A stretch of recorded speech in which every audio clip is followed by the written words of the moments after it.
નમસ્કાર મિત્રો, સ્વાગત છે તમારું અમારી યુટ્યુબ ચેનલ પર।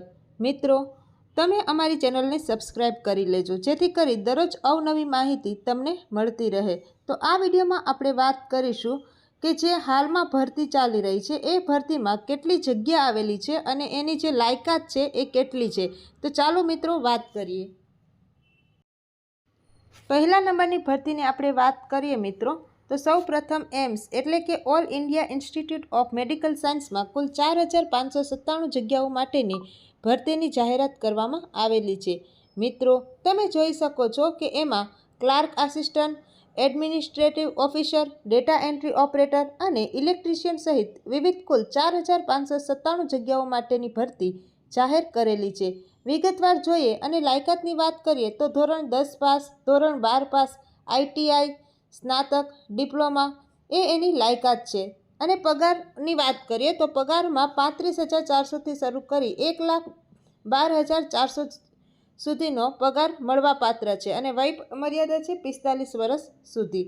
અને આ જે તારીખ છે એની છેલ્લી તારીખ છે 31/1/2025। ત્યારબાદ મિત્રો વાત કરીએ કે બીજા નંબરની ભરતીની, તો ભરતીનું નામ છે દેશમાં 32,000 જેટલી જગ્યાઓ માટેની સૌથી મોટી ભરતીની જાહેરાત આવેલી છે। જાન્યુઆરીની મિત્રો સૌથી મોટી ભરતીની જાહેરાત કહી શકાય। તો મિત્રો ગ્રુપ ડીની વિવિધ જગ્યાઓ માટે કુલ 32,000 જેટલી જગ્યાઓ માટે ભરતીની જાહેરાત કરવામાં આવેલી છે। લાયકાતની વાત કરીએ તો ધોરણ 10 પાસ તેમજ આઈટીઆઈની લાયકાત ધરાવતા ઉમેદવારો છે તે અહીંયા ગ્રુપ ડીની જગ્યાઓ માટે અરજી કરી શકશે અને પગાર ધોરણ 18,000 રૂપિયા બેઝિક પેથી શરૂ થાય છે તેમજ તેની સાથે અન્ય ભથ્થાઓ પણ જોડાયેલા રહેશે। મિત્રો, સરકારના નિયમ અનુસાર તે અહીંયા મળવાપાત્ર થઈ શકશે।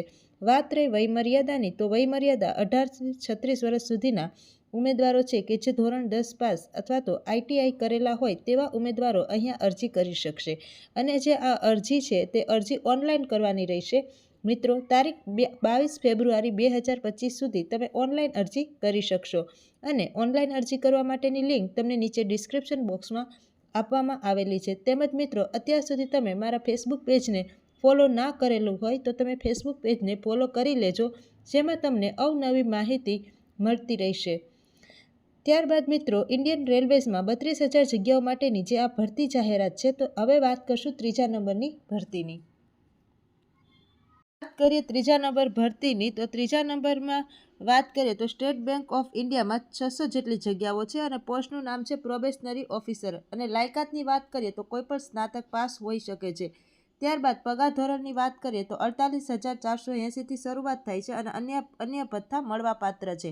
વય મર્યાદાની વાત કરીએ તો 30 વર્ષ સુધી છે અને છેલ્લી તારીખની વાત કરીએ તો 16/1/2025 સુધી ઓનલાઈન અરજી કરી શકાય તેમ છે। ત્યારબાદ વાત કરીએ સીબીએસઈમાં 212 જેટલી જગ્યાઓની, તો કે પોસ્ટનું નામ છે જુનિયર આસિસ્ટન્ટ તેમજ સુપ્રિન્ટેન્ડન્ટ। લાયકાતની વાત કરીએ તો ધોરણ 12 પાસ અથવા તો સ્નાતક પાસ અને પગારની વાત કરીએ તો 35,400થી શરૂ છે તેમજ અન્ય ભથ્થા મળવાપાત્ર છે અને વય મર્યાદાની વાત કરીએ તો 30 વર્ષ સુધી છે અને એની છેલ્લી તારીખ જે અરજી કરવાની છે એ 31/1/2025 સુધી ઓનલાઈન અરજી કરી શકો। કરીએ તો ઇન્ડિયન રેલવેમાં 1,036 જેટલી જગ્યાઓ છે અને એમાં પોસ્ટની વાત કરીએ તો વિવિધ વિષય શિક્ષકોની વાત છે અને ગ્રંથપાલ તેમજ લેબ આસિસ્ટન્ટની જગ્યા ખાલી છે। લાયકાતની વાત કરીએ તો વિવિધ વિષયોમાં સ્નાતક તેમજ અનુસ્નાતક અને પગાર ધોરણની વાત કરીએ તો 35,400થી શરૂ છે તેમજ અન્ય ભથ્થા મળવાપાત્ર છે અને વયમર્યાદાની વાત કરીએ તો 18થી 48 વર્ષ સુધીની વયમર્યાદા છે અને છેલ્લી તારીખ છે અરજીની 6/2/2025 સુધી ઓનલાઈન અરજી કરી શકાશે। ત્યારબાદ મિત્રો વાત કરી સેન્ટ્રલ વેરહાઉસિંગ ઓપરેશનમાં, તો કે 179 જગ્યાઓ માટેની ભરતી જાહેરાત કરવામાં આવેલી છે। અને ત્યારબાદ મિત્રો વાત કરીએ કે જુનિયર ટેકનિકલ આસિસ્ટન્ટ એકાઉન્ટન્ટ એટલે કે હિસાબની તેમજ સુપ્રિન્ટેન્ડન્ટની કુલ જગ્યાની વાત કરીએ તો 179 જેટલી જગ્યાઓ છે અને તેમાં લાયકાતની વાત કરીએ તો વિવિધ વિષયમાં સ્નાતક પાસ હોવા જરૂરી છે અને પગાર ધોરણની વાત કરીએ તો 40,000થી પગાર શરૂ થાય છે તેમજ અન્ય ભથ્થા મળવાપાત્ર છે અને વય મર્યાદાની વાત કરીએ તો 30 વર્ષ સુધી તમે ફોર્મ ભરી શકો છો અને છેલ્લી તારીખ છે 12/1/2025 સુધી તમે ઓનલાઈન અરજી કરી શકો છો।